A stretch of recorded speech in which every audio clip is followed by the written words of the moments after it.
Let's try that again with this time with volume. Hello, welcome to the Dope. I am Maui. I am super excited to go over this newest episode of Doctor Who Flux. We are reviewing every episode of Doctor Who Flux as it airs. So we're going to be reviewing episode 3 about Once Upon Time is the name of this one, and I'm super excited. We haven't talked about this at all, and it's been killing me. It has been killing me because I'm very excited to talk about this episode, but I cannot do it alone. I need help from so many reasons, but mainly I need help because this person is wonderful and knows so much about the modern era of Who and is my dear friend. Give it up for Stephanie, everybody. Hi, Stephanie. Hello. And we're gonna try and see if we can get Crystal in here as well. I'm gonna send her the link, but she just flew in from the UK, so wow. she might not be up for it. But I'm gonna send her the link, and hopefully we can get her in as well. Yeah, she's here. She's in Chicago now. Yeah, she told me that after you left us after the last stream. We chatted for a while. Yeah. So. You seem so excited, like the energy that you have right now. Well, I just finished doing a reading of Apollo 13, and so I'm super like amped from that. But yes, I'm super excited for this. I've been excited to talk about this all day. And I got a new ring light, so like my light is wonderful right now. Yeah, it looks really good. My ring light still kind of washes me out, but I'm making do. Yeah. So I know I've been very critical of Chibnall. But I love this episode. Okay, good.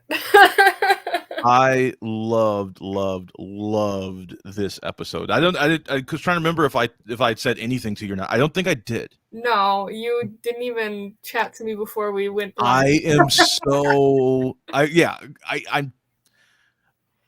was it very, feels like very a happy. Relief, doesn't it? It did, because I was like, what the hell is going on? The last episode felt so disconnected from the actual story.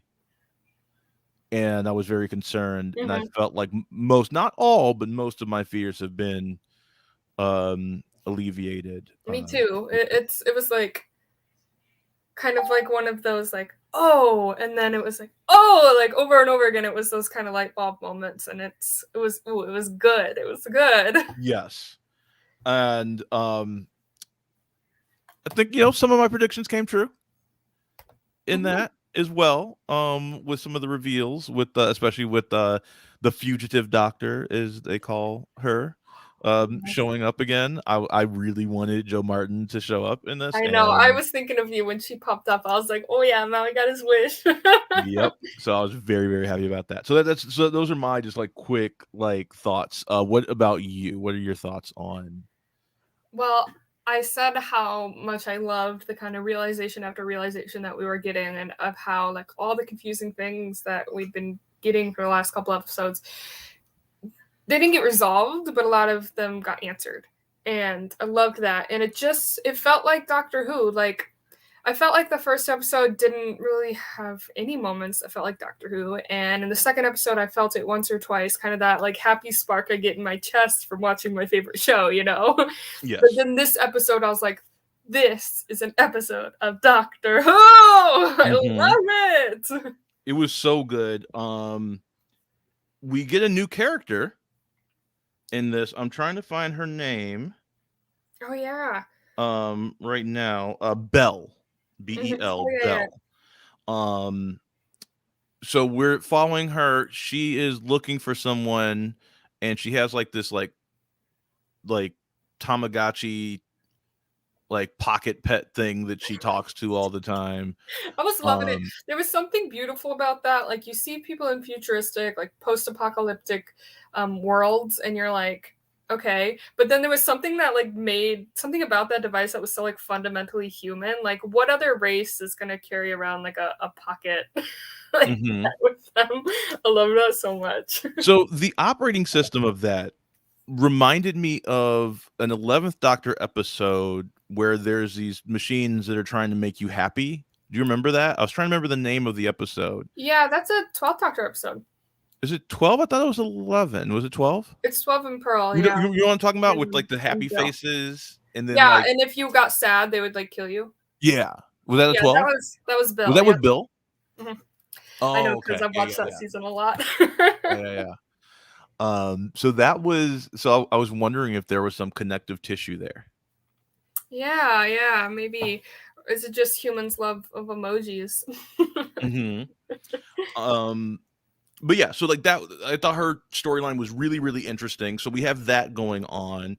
Um, and we won't bury the lead here. We find out that she is Vender's partner. I don't know if they're like married, but like they're definitely partners, and that the Yeah. Tamagotchi thing is a way to communicate with your yet to be born child. So she is with Mhm. child, and this is a way for her to talk to said child.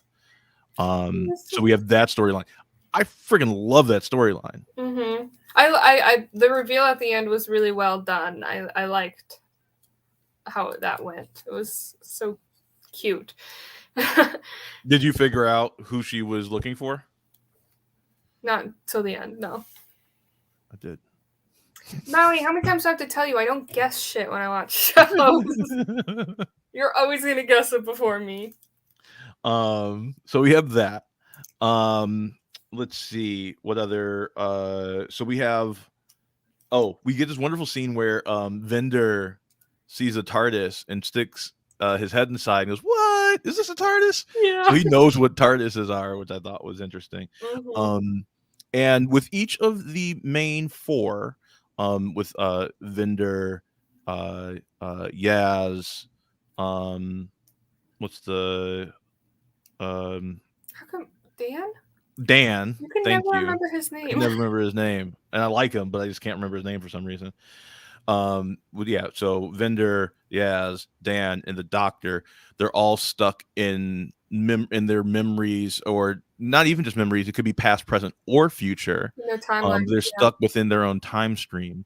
The Doctor pulls a fast one, where she hops on one of the pedestals and absorbs the brunt of the time storm, and hides them within their own time stream as she tries to figure out what is going on and how to stop whatever the MacGuffin is that Swarm is doing. I don't really still understand what he's doing.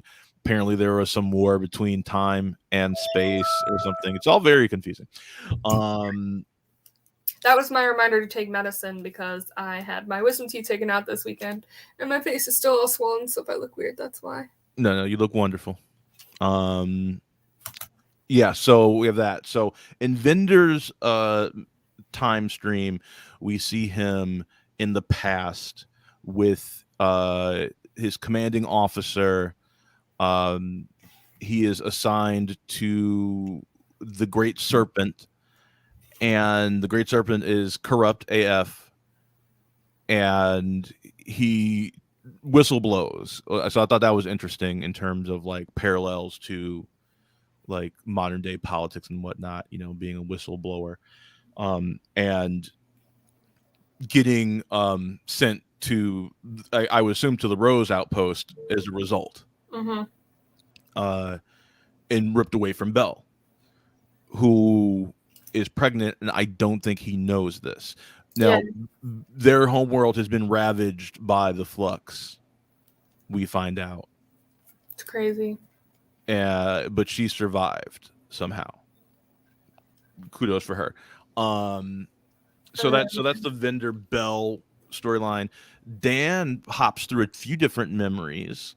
I really liked the character, like the way like the camera like shifted from like place to place like a dream. He's talking to Di when he hands her the coffee. All of a sudden they're like in a courtyard instead of like downtown Liverpool. Mm-hmm. And then suddenly it's night and they're in front of this giant temple looking thing. So it's real wonky. He also ends up at some point in what I'm assuming is in his future. He runs into my top hat guy from the 1800s, Yeah. who I really would like to know what the hell is his deal. What is his deal? Like, also, why is he the way he is? Right. He's so weird. He's so crazy, and that's like the weakest dialogue comes out of his mouth because it's just so disjointed and weird. Right. Yeah, I'm not loving that. So that's probably like my least favorite part, but thankfully that was very brief. Yeah, I Yaz, really appreciate we get a couple scenes with Yaz too. We get her as a cop with her partner, but her partner keeps getting replaced with the doctor.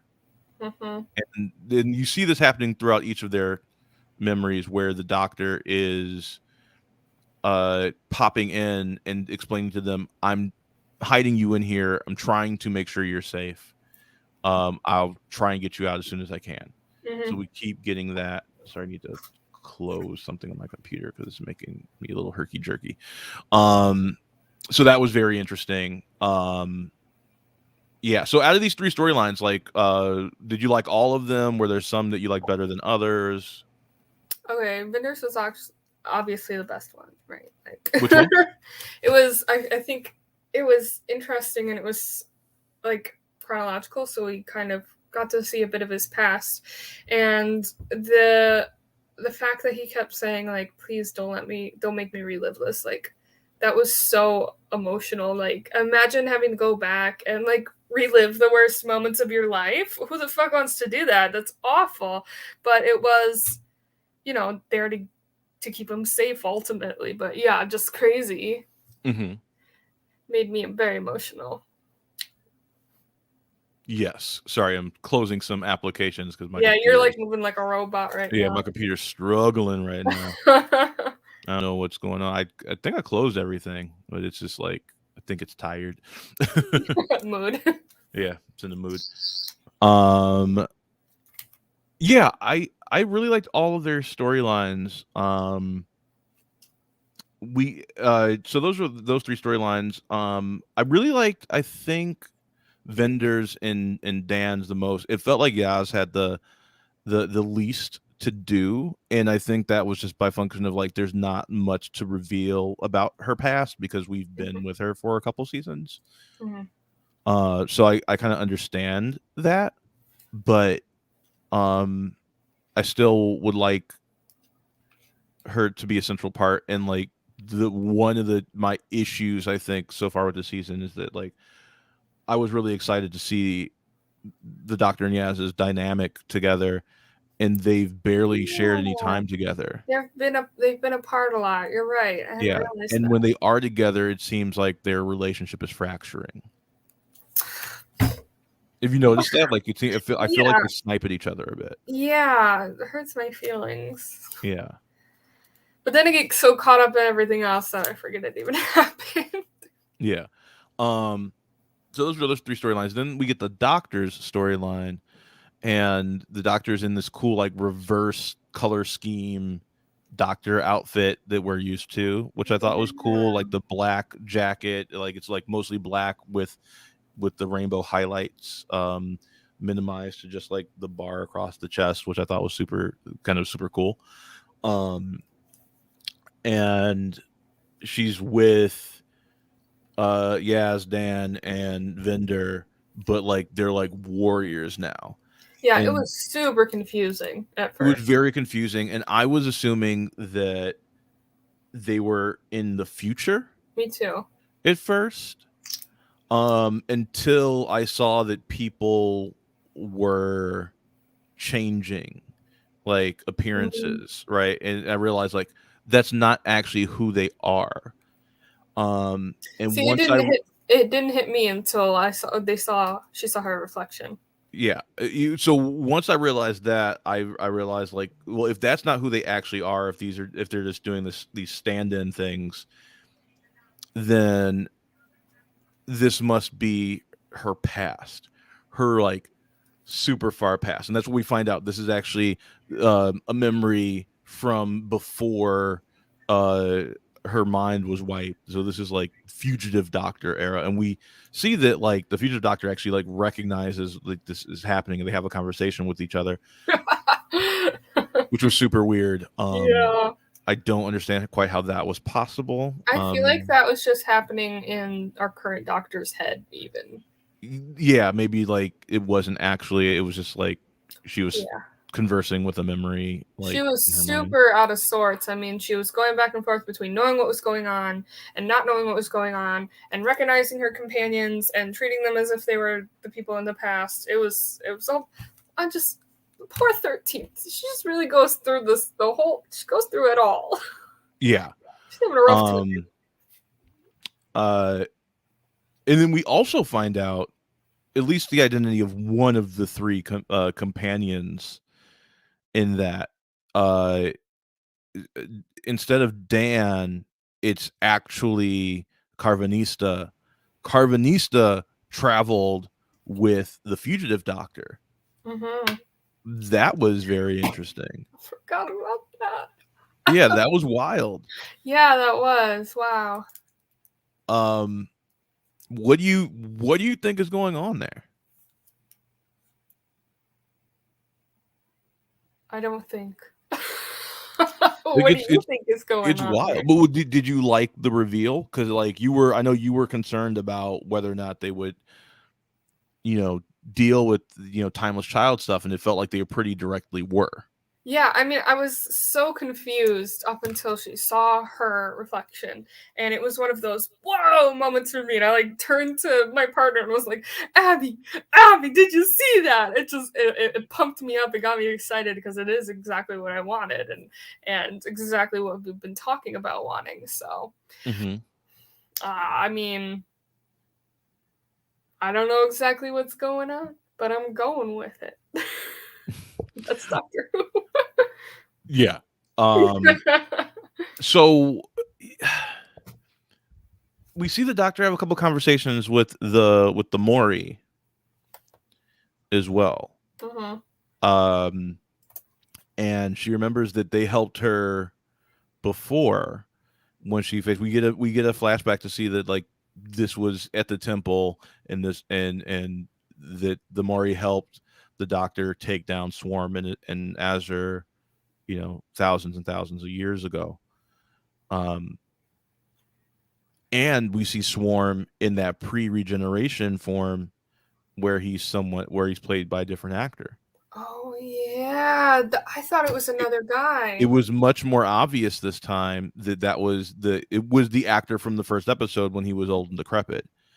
It was much more obvious this time that it was like a different person. Mm-hmm. I don't know what it means, but like I really do feel like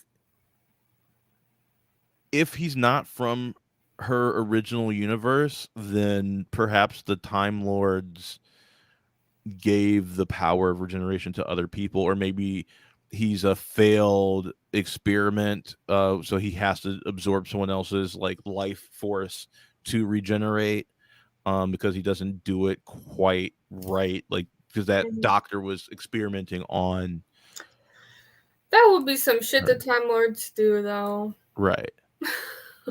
We also got toward the end that whole sequence with that old woman who in the credits was, I think, credited as someone named Ossock or something like that. And she was like, what are you doing? And she mentions this, that this whole war between time with a capital T and space with a capital S. Um, that's very curious. Mm-hmm. I feel So like it seems like the basic concepts of time and space are at war with each other. yeah, it's very strange. I feel like it's another kind of confusing thing planted that we will like get more clarity on later. Mm-hmm. Because it seems like they're talking very abstract right now, which is very confusing. Yeah. Um, but the pacing was fantastic in this episode. Much better, much better. It felt like energetic. It felt big. It felt and it felt like it was tied into like the story of this 6-part arc. It didn't feel like it was an aside. Like the second episode felt like an aside for most of it. Mhm. And this felt like directly connected to it. But at the same time, they were able to give us this characterization on Vendor, on Dan, on Bell, and make me care about all three of these new people.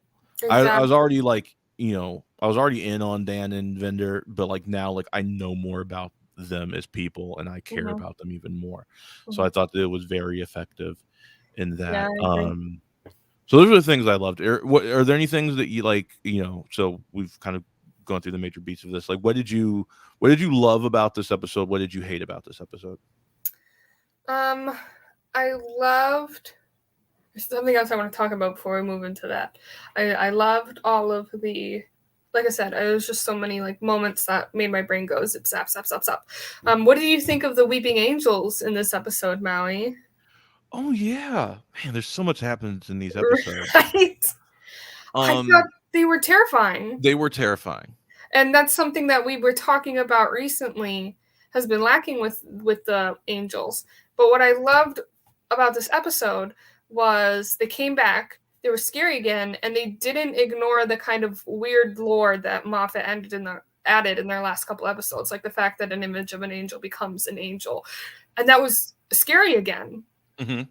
Yeah, I was like, blah. I loved them in this episode, and they were kind of just like a side plot. But I have a feeling that They were used sparingly, and it was just like rah rah rah, get the hell out of here. Like it was yeah. so like they weren't like just on screen the entire time and like talking, and it was just like a scary thing that was coming for them that had no you couldn't reason with, and And I it's appreciated crazy. that.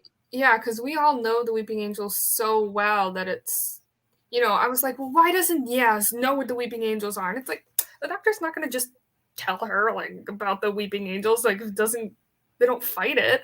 So, of course, she doesn't know what it is. She doesn't know how to fight it. She doesn't know what's going on. I was like, Mm-hmm. so that's one where they go to talk about because I just think they got redeemed a little bit, which is something that we talked about previously, wanting out of this series. So, but back to the things I loved and I hated. I loved that it felt like Who. I loved the stories. I can't think of anything specific that I hated, except for maybe the fact that I was still really confused for the first like 10-15 minutes. I was like, they were introducing new characters, they were introducing more new storylines. I didn't know why the doctor didn't know what was going on, and nobody knew what was going on, and but I feel for the most part it made sense by the end of the episode, which is, what an episode is supposed to do, more or less. Here's what I wish. I wish that these had all come out at the same time so we could binge them. And I Mm-hmm. wish we hadn't gotten the Sontaran mess. That could have been a separate thing. It wasn't a mess. It was good on its own. It didn't need to be tied up with this story. Right. Yeah. Yeah, the balance was weird there Mm-hmm. in terms of like the overall ongoing like plot of Flux. Yeah, exactly. Even though I think it was a better episode than the first episode, it just didn't feel like it was part of Doctor Who Flux, which is Mm-hmm. strange. So, what did you like and hate? Like I said, I really liked the way the flashback sequences informed the characters, that they weren't just pointless, that they gave us key insights to the characters. I need a spin-off show that has nothing to do with like space and time and aliens and whatnot, just of Dan and Di, because like their chemistry is amazing. Yeah, they're so cute. um and yeah, and just for the uh I think it's pretty amazing to see like a person that is like missing an arm, just on the show, and like they don't like turn it into a thing. Oh, She's awesome. just living her life. Yep. It doesn't become like a oh poor me. Like she is sweet, she is kind, she is confident.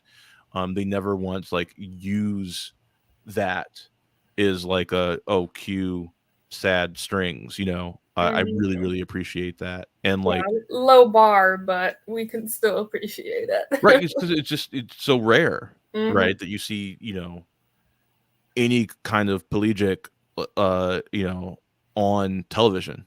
Mhm. So like just that that's a really cool representation. We have, I feel like at this point there's, in terms of like the main characters, there's a majority people of color on Doctor Who. I There's love like that. majority people of color. There's like so much like female representation. And that's pretty amazing.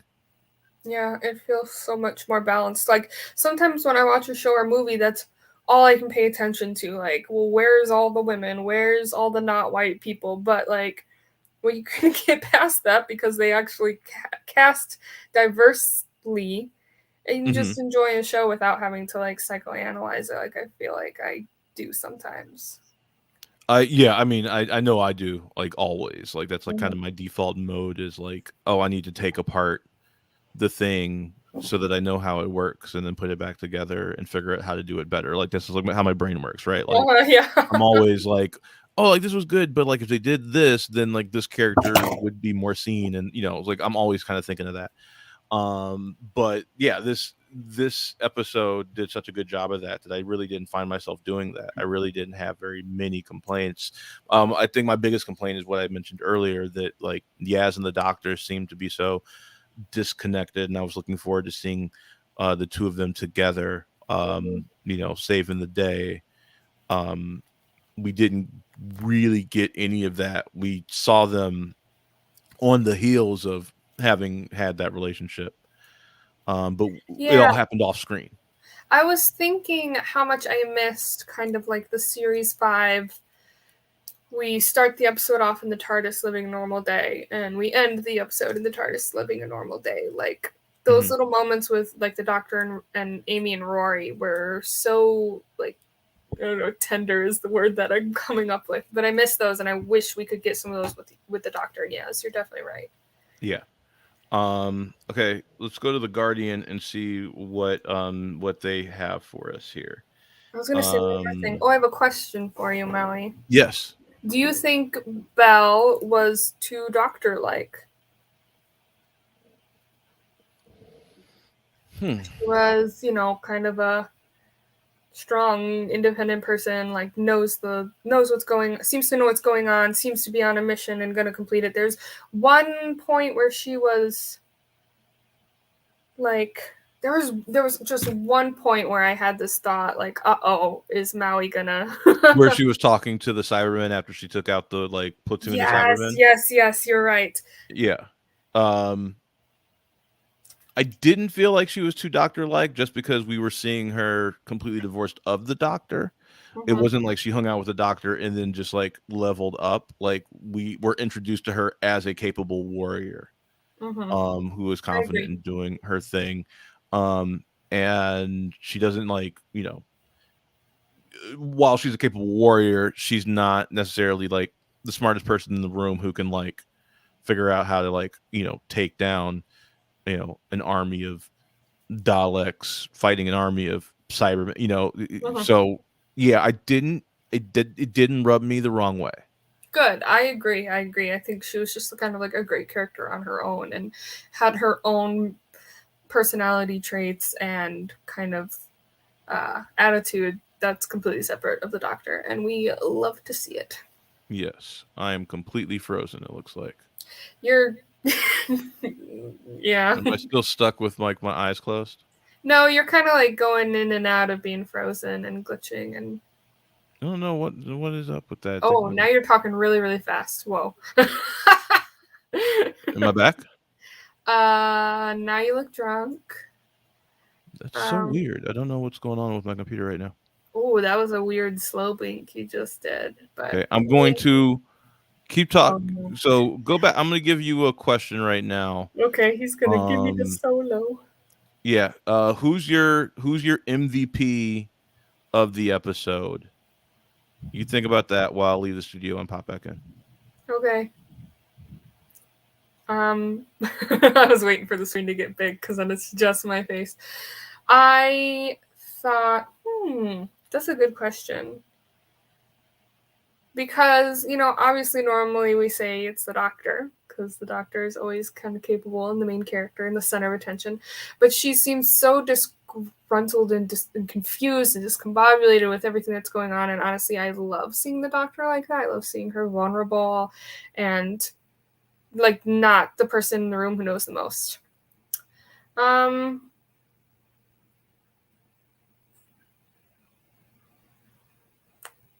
didn't answer the question. You didn't answer the question. Who's your MVP?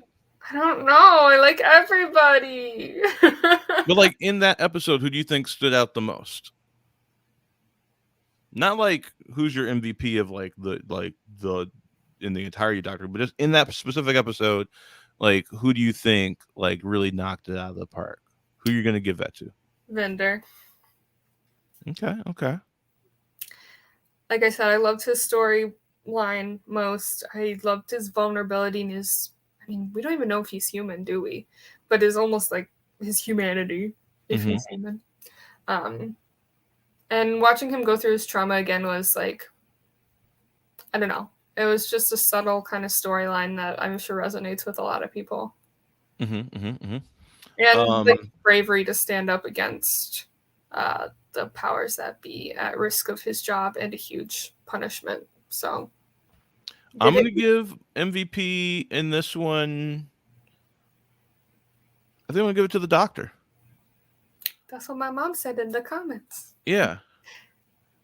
Yeah, I mean, the doctor's doing so much in this episode, trying to protect everyone, running around like a crazy person. We're getting information about her past. There's a lot of heavy lifting, and Jodie is handling it beautifully. She really is. All right, so let's go to the Guardian real quick, and let's see if they have any fun things for us. Okay. Here we go. Deeper into the vortex. The final words from the doctor were, "The angel has the TARDIS," an obvious nod to "The angels have the phone box" from Blink, a line good enough to go on a range of t-shirts. Yep. Jodie Whittaker was wearing her reversed coat costume in the scenes where she was placed into the fugitive doctor's memories. I didn't notice that. I love that.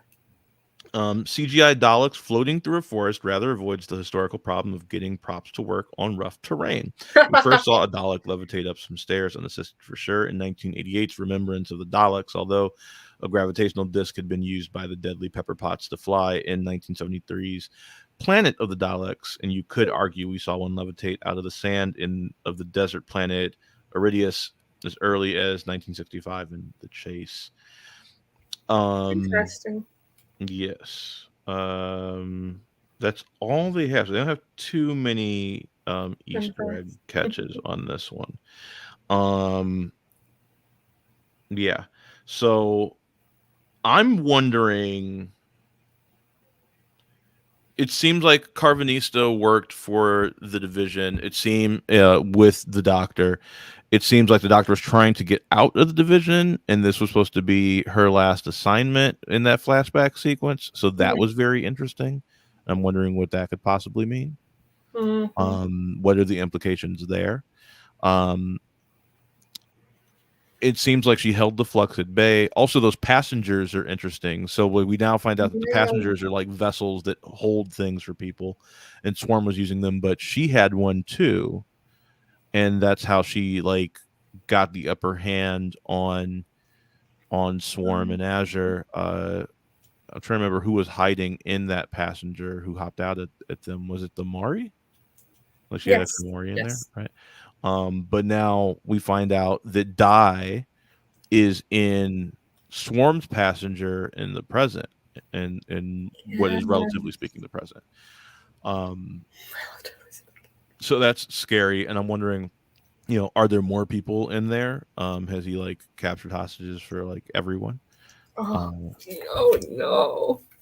So like, yeah, that's interesting. And then next week, so we see like this angel doesn't actually go for Yaz or the doctor. The angel pilots the TARDIS.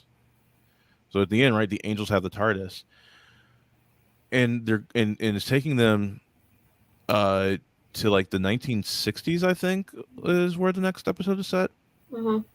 And it's called The Village of the Angels. And in the next time on, they showed that like this entire village has been taken over by weeping angels. So I think my like, oh yes, they're not overusing them is gonna go right out the window in the next episode because they're gonna be in an eight. When you're in a place filled like with thousands of weeping angels, like what can you do? You can't observe all of them at once. I feel like you're Yeah. pretty quickly going to get displaced if that's the case. So Mhm.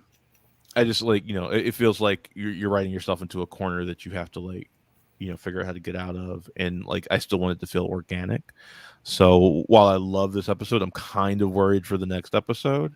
Yeah, I'm kind of like at this point, like, why do we have to keep doing these separate storylines? I just want one long storyline. That's what Right. you were marketing me. Yeah. So, yeah, I feel your nervousness. Yeah. It also seems like the way that these characters are these like all these like villains from throughout the Doctor's time, it sounds like they carved up the universe post Flux. Hmm.